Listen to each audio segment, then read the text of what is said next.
Assalamualaikum warahmatullahi wabarakatuh. Kali ini saya lagi ngonten burung sogon yang lagi ngetren di kalangan kaula muda. Ini cara perawatannya, dijemur pemirsa, gampang-gampang cara perawatannya.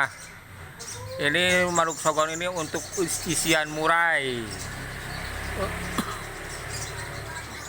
Burungnya kecil tapi suaranya ngentring sekali, mengeluarkan suara-suara kristal.